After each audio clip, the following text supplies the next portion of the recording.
할렐루야, 은혜의 아침입니다. 우리 성도님들 기도해 주신 덕분에 몽골 아울리치 잘 다녀왔습니다. 5박 6일이 금방 지나갔습니다. 하루하루 얼마나 은혜가 컸는지 모릅니다. 저희 교회에서 이제 저를 포함해서 12명이 함께 갔고, 또 이제 몽골 키즈홈을 설립하신 다카 미자와 목사님과 또 야쿠자에서 회심해서 지금 쯔미비토 토모 교회를 목회하시는 신도 타츠야 목사님, 그리고 이제 한국에서 몽골어 예배 담당하시는 가나 목사님, 이렇게 총 15명이 함께 아울리치를 진행했는데 정말 은혜가 풍성한 하루하루였습니다.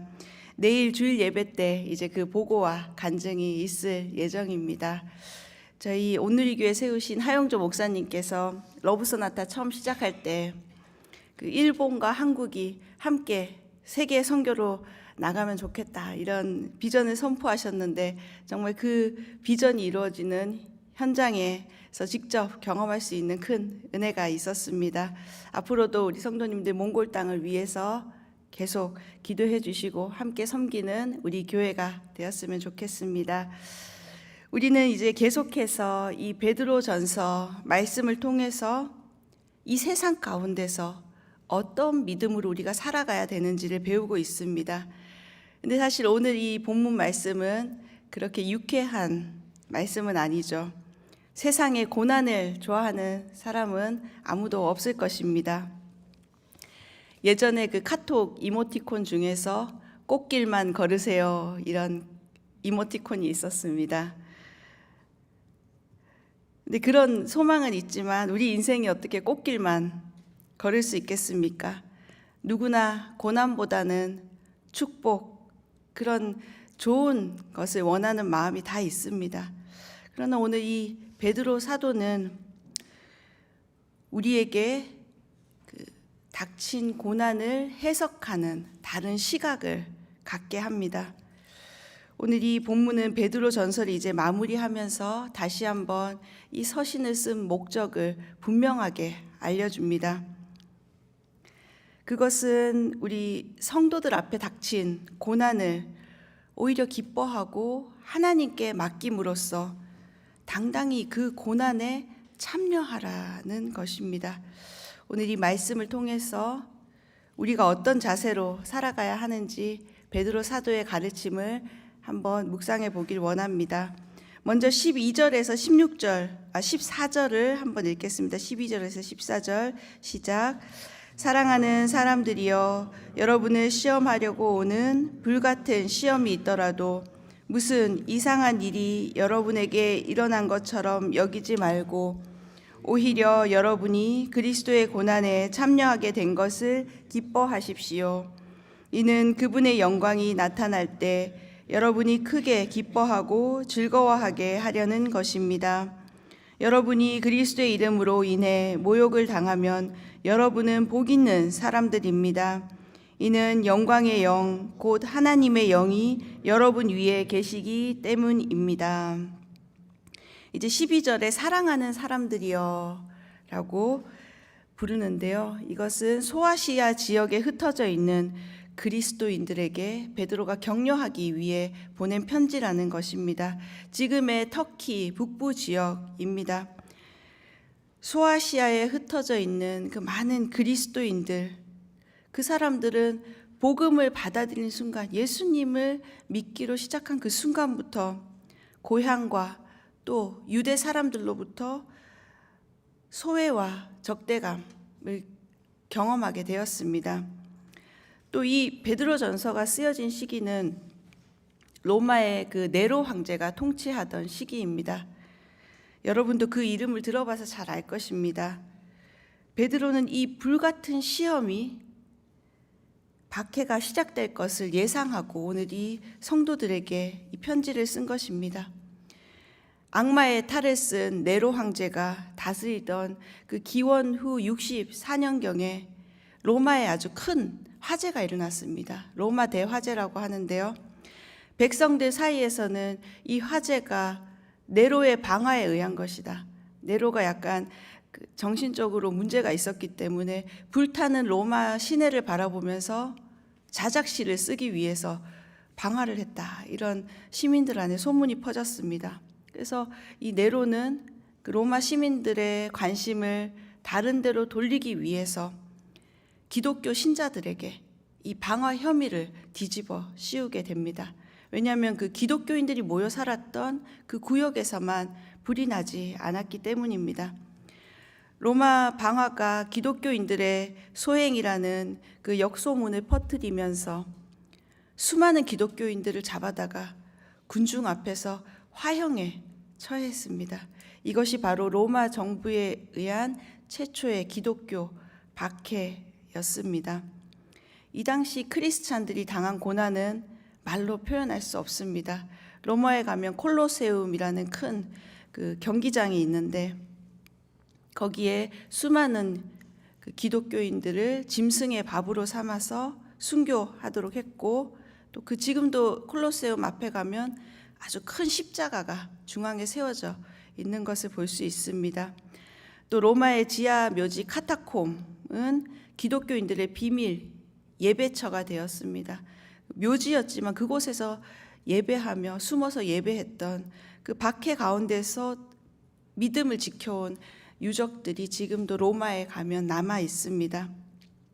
네로는 이런 정말 그 기독교인들을 박해한 그 일로 인해서 지금 우리에게 적그리스도의 대명사로 칭해지기도 하죠.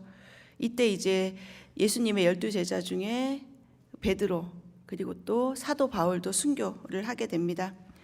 기독교가 그 공인될 때까지 한 250년 이상 이 박해가 이어졌고, 그 당시 수많은 기독교인들이 처형되었으나 그런 박해 가운데서도 기독교인들의 수는 계속 늘어갔던 것입니다. 그래서 314년에 밀라노 칙령에서 그 종교의 자유가 인정되고, 또 380년에 그 로마에서 드디어 기독교를 국교로 인정하는 그 날까지 정말 그 반전의 대역사가 일어나는 그 오랜 기간 동안 기독교인들의 고난은 계속 되었던 것입니다.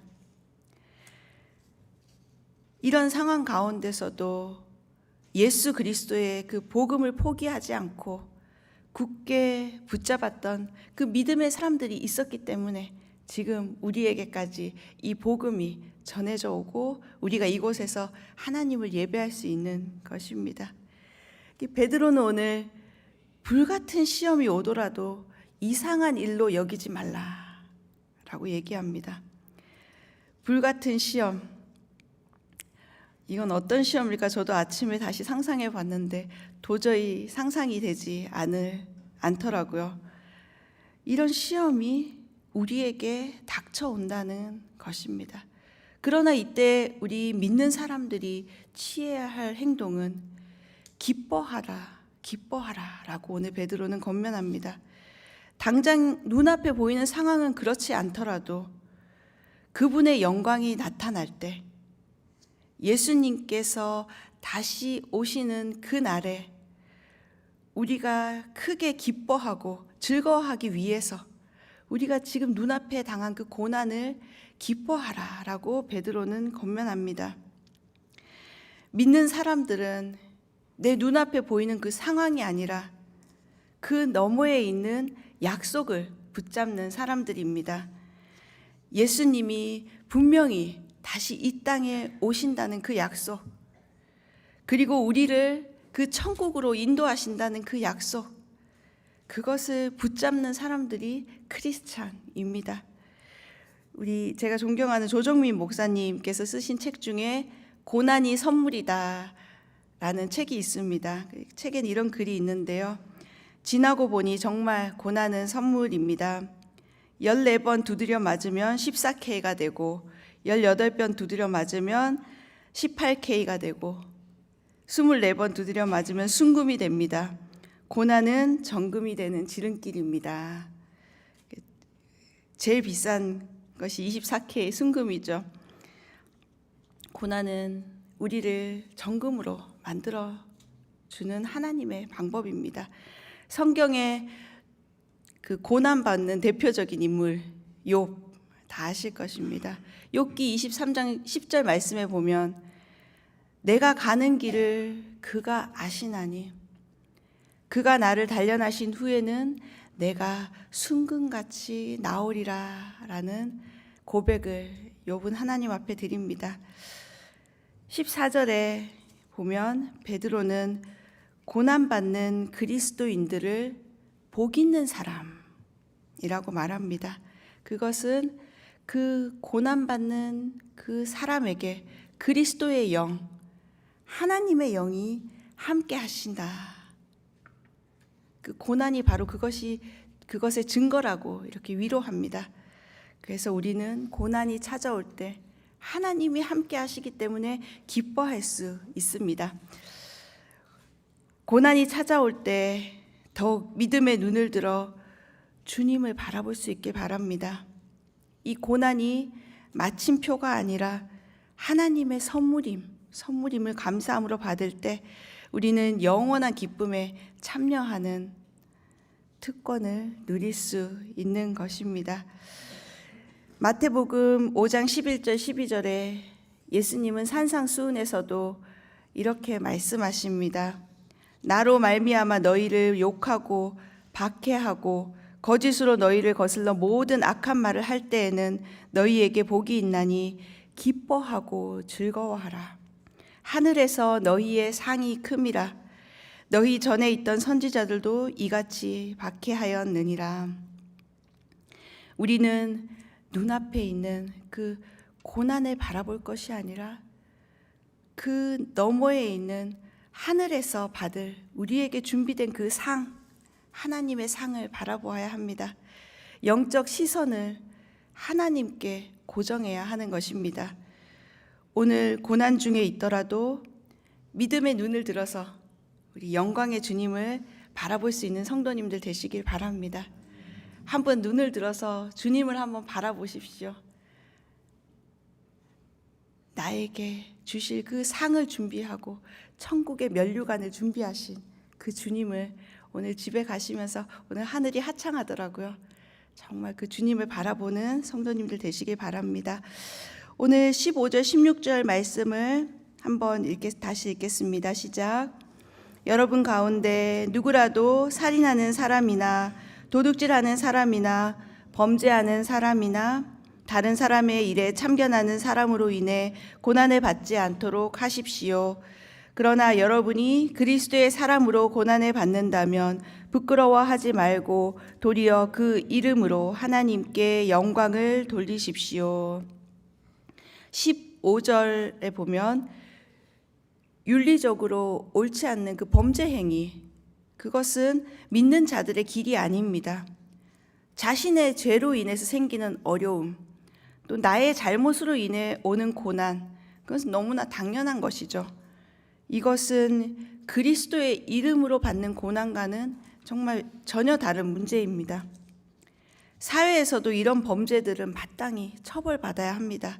사회의 질서를 파괴하는 범죄이기 때문이죠. 또 여기에 보면 15절에 다른 사람의 일에 참견하는 사람, 이것은 불법적으로 다른 사람의 재산을 뺏는 행위를 의미합니다. 많은 사람들이 이 탐욕에 휩싸여서 다른 사람을 공경에 처하게 하는 일들이 많습니다. 요즘 한국에서 그 전세 사기 문제가 아주 심각하다고 뉴스에서 볼 수 있습니다. 그건 바로 남의 재물을 탐하는 욕심에서 비롯된 것이죠.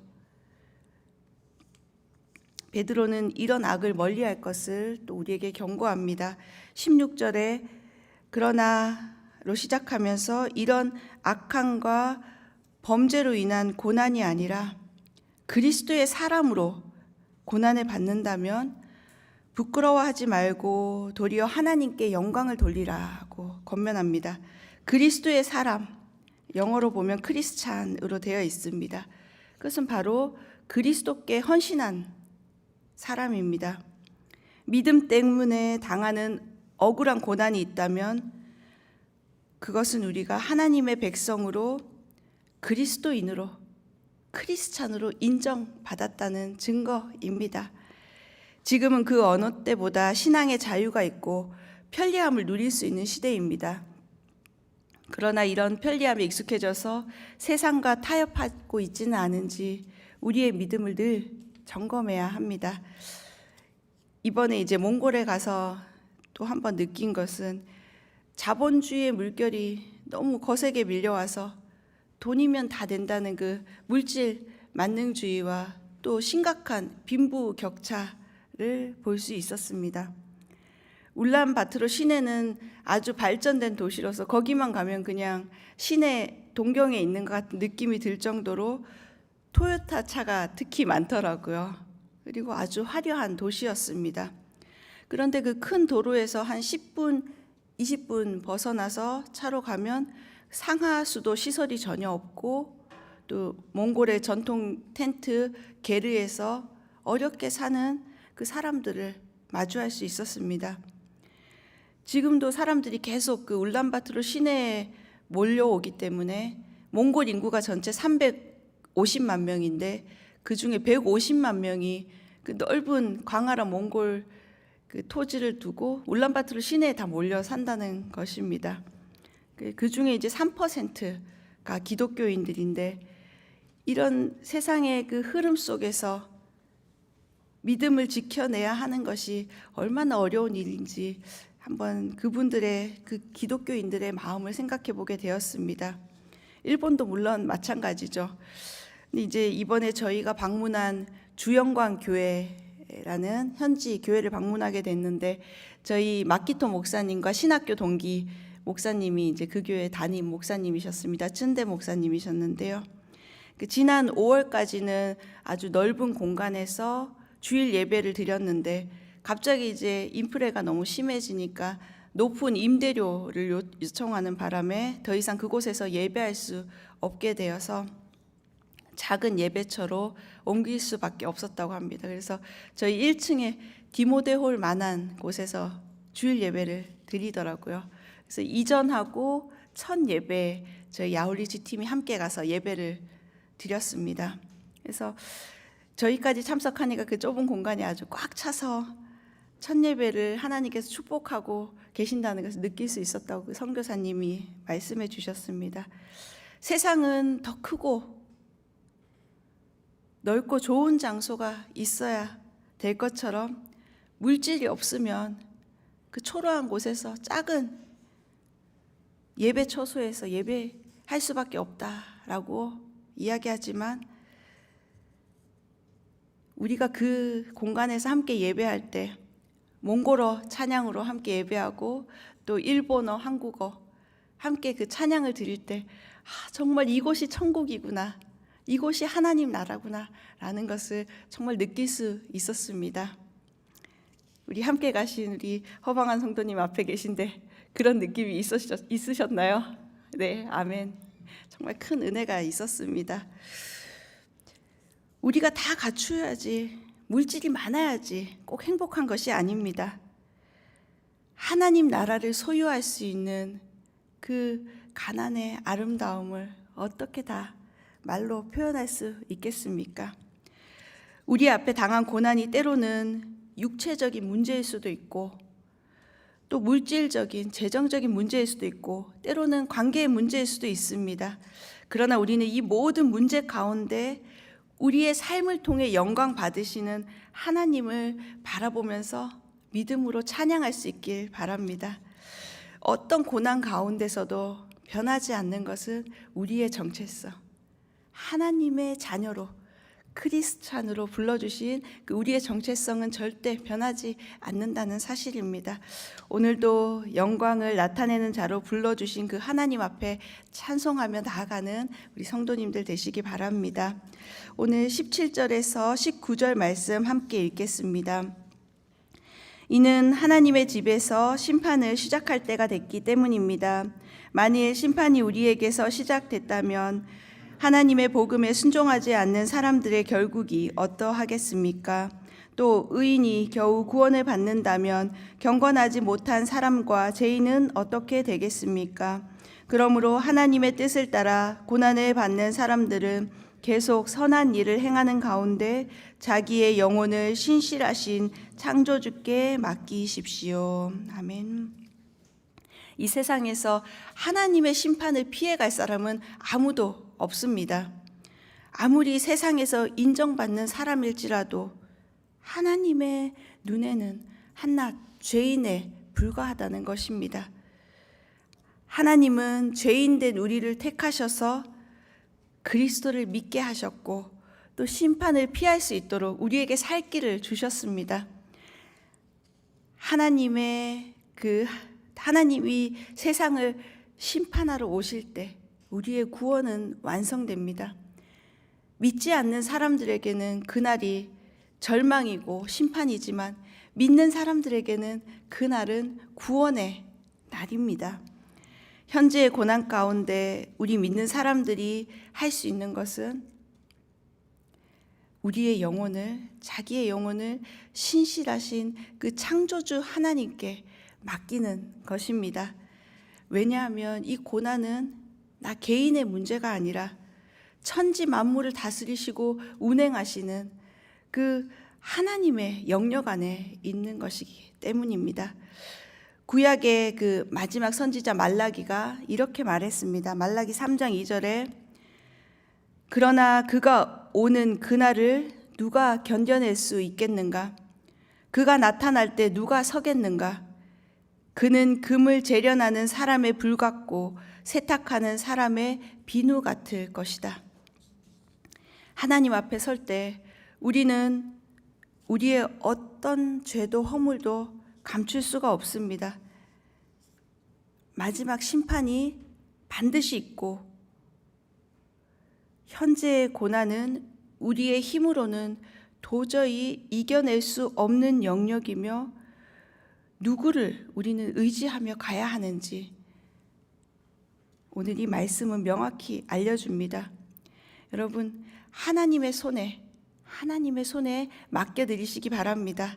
그것이 가장 안전한 길입니다. 창조주 하나님을 의지할 때 우리는 어떠한 고난도 넉넉히 이길 수 있고 당당히 통과할 수 있습니다. 고난, 어려움은 우리의 인생에서 비켜간 적이 없습니다. 예수님을 만나지 못했다면 아마 지금도 이 고난 가운데서 헤매고 있었을 것입니다. 그냥 세상 방식대로 후회하며 한탄하며 살았을 것입니다. 그러나 우리 창조주 하나님은 우리의 인생을, 우리의 영혼을 끝까지 책임져 주시는 분이십니다. 믿음의 결국은 승리입니다.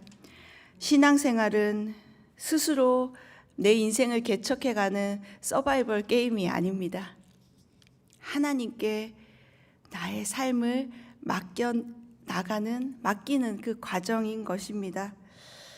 자신의 영혼을 하나님께 맡기는 사람은 고난 중에도 참 평안을 누릴 수 있습니다. 또 자신의 그 인생을 하나님께 맡기는 사람은 하늘의 기쁨을 이 땅에서 누릴 수 있게 됩니다. 오늘도 우리를 유혹하는 그 수많은 세상의 소리와 상황에 흔들리지 말고 우리를 창조하신 하나님, 나를 위해 십자가 지신 그 예수님을 믿음의 눈으로 바라보시길 바랍니다. 히브리서 2장 18절 말씀에 그가 시험을 받아 고난을 당하셨은즉 시험 받는 사람들을 능히 도우실 수 있느니라 라고 약속하고 있습니다. 오늘도 우리를 도우시는 그 예수님 바라보면서 믿음으로 승리하는 우리 성도님들 되시길 주님의 이름으로 축원합니다.